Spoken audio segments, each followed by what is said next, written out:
Ito ang balita ngayon. Viral ngayon sa mundo ng social media. Ang di umano'y balitang RevGov, sigaw ng taong bayan at dating Pangulong Rodrigo Duterte payag sa pagdideklara di umano ng revolutionary government. Ito'y ayon kay Attorney Salvador Panelo.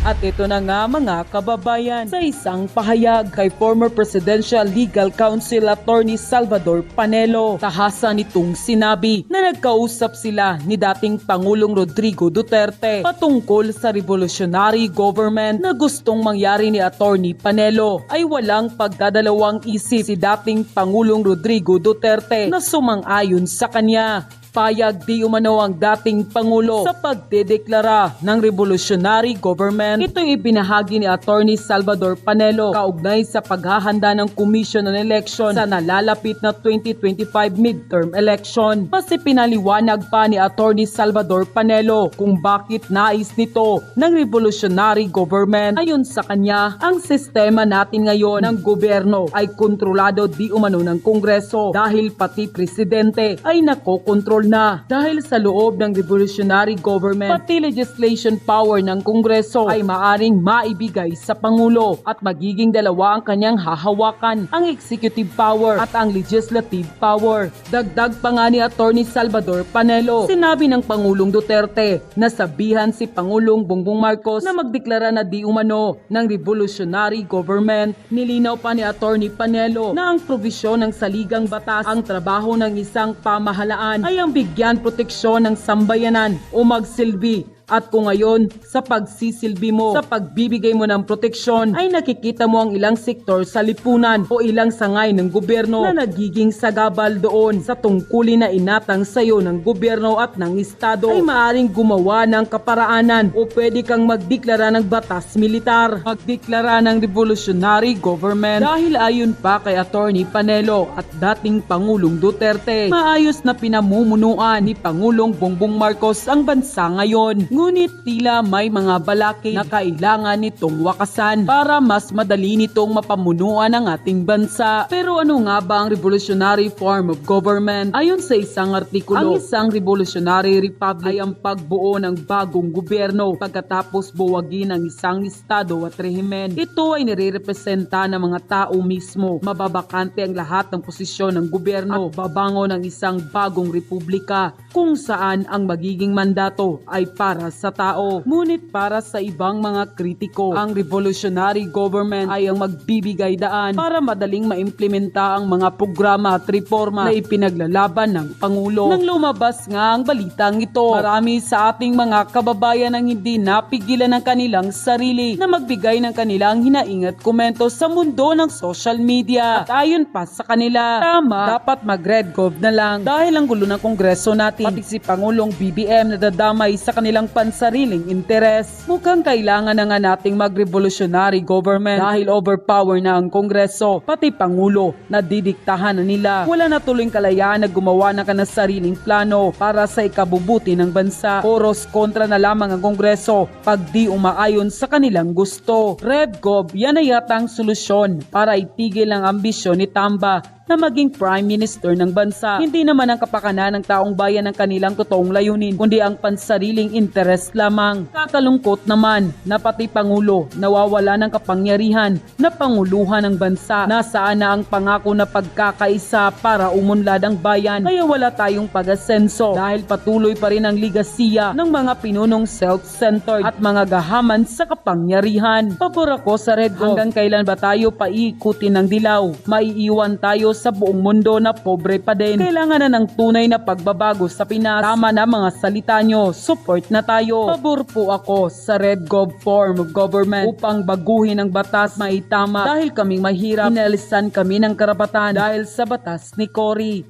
End quote. Kaya sabi ko nung nag-uusap kami ni dating Presidente Duterte na isang umaga, madaling araw. Kaya sabi ko, alam mo, Ginoong Pangulo, ako talaga hanggang ngayon gusto ko revolutionary government. Ano ba sabi niya? Okay yan. Sabihin mo kay Presidente Marcos, magdeklara na siya. Aba, ako sinabi ko na kanina umaga yan magdeklara na.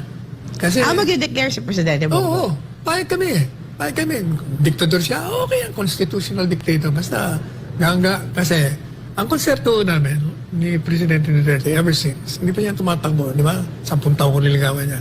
Ang konsepto namin, yung sistema kasi natin ngayon, kontrolado ng Kongreso.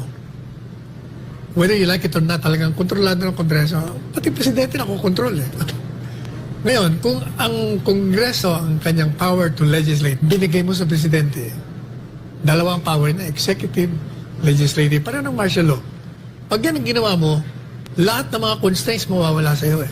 Kaya sabi namin, sabi ko sa kanya, nung Presidente pa siya,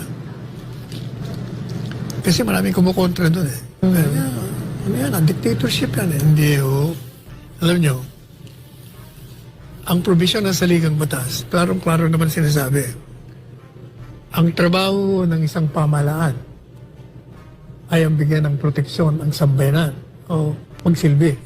Ngayon, kung sa pagsisilbi mo at sa pagbibigay mo ng proteksyon, nakikita mo ang ilang sektor sa lipunan o isang sangay ng gobyerno nagiging sagabal dun sa tungkulin na iniatang sa iyo ng gobyerno at ng Estado, abay gumawa ka ng kaparaanan.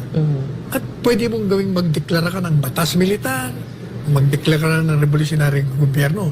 Kaya kami ni Presidente Duterte, okay sa amin si Bongbong Marcos. Unang-una, as we agreed, wala naman kami naririnig na corruption sa kanya eh. Hanggang ngayon wala. Ang naririnig namin, corruption ng mga malalakas sa kanya. O kaya naman, kamag-anak. Pero siya wala eh. Kaya si Presidente, sabi niya, komportable naman ako kay Marcos Jr. Gawin niya lang, dapat niya gawin. Ito ba ang tinatawag niyong People's Initiative? Nasa huli, nagsisi ang mga pumirma. Panoorin natin. Nabudol. Yan daw ang pakiramdam ni Mary. Hindi niya tunay na pangalan matapos pumirma sa isang form na inakala niyang para sa ayuda. Pero yun pala, isang petisyong amyendahan ng konstitusyon. Basta sabi lang nila, 2K, ganyan. Sa mga kaibigan ko, nalaman ko lang lately nung Miyerkules, ano daw yun? Petition daw yun. Sabi ko, nakalista ako doon. Sabi ko, sabi ko, para na-scam. Aminado siyang hindi niya lubos na naiintindihan ng charter change. Kaya tanong niya, Pwede ba yung bawiin? isa si Mary sa mga residente ng isang barangay sa Quezon City na pumirma sa signature campaign na may pangako umanong pera kapalit ng pirma. Ang kapitbahay niyang si alias Grace, litong-lito pa rin kung ano nga ba ang napirmahan niya. Pero, Chachaman o 2K, either sa dalawa na yun, okay lang sa akin. Kaya pumirma ako. Alam mo naman kami, syempre, mahirap lang po kami bilang sa mga spotter na katira. Syempre, malaking bagay na po kami sa amin yung 2K. Patay tayo nito. Yan ba yung People's Initiative? No? Binubulag nyo ang mga tao sa pera kapalit ang perma. Grabing initiative yan. Paano naging People's Initiative yan? Klarong-klaro na hindi alam ng mga tao ang kanilang pinirmahan. Klarong-klaro na pinagmumukha niyong pera ang mga kababayan natin. At klarong-klaro na ginagamit nyo ang sitwasyon ng mga mahihirap para mauto nyo, no? At masuhulan nyo para lang sa pirma. Yan ba ang People's Initiative? Hoy, Jam Magno, yan ba ang People's Initiative? Huwag nyo namang i-take advantage ang mga mahihirap nating kababayan. Kaya pala ang mga pinupuntahan nyo, di ba, mga squatters area, ang mga pinupuntahan nyo, yung mga kababayan nating alam na alam yung mahihirap para madali nyong mauto at madali nyong mapasunod sa gusto nyo. O paano yan ngayon, di ba? Maraming mga nagsisi, bakit sila pumirma? Mali eh. No, gamitan ng pera. Imaginein mo, pera ng taong bayan, pera natin. No, galing sa mga taxes natin. Tapos gagamitin lang nilang panuhol, pambayad, para lang sa kagustuhan nila. Alam niyo mga lords, there's something wrong talaga. Bakit nila minamadali yung chacha? Di ba? There's something wrong talaga. Bakit? Kasi sa totoo lang, kung tamang proseso pa yung pinagdadaanan nila, hindi dapat nila inuuto ang mga tao. Di ba? Hindi dapat nila susuhulan pa ng pera para lang pumirma. Grabe na to mga lords. Grabe na talaga. talagang malupit ang plano nila, no? At gamitan talaga ng pera ngayon. Ibinunyag ni Senadora Amy Marcos na nakatanggap siya ng detalyadong plano upang isulong ang pag-amyenda sa 1987 Constitution. Ayon kay Marcos, Project PI ang tawag kung saan natapos na ang paghahanda sa petisyon para sa Chacha nitong January 3.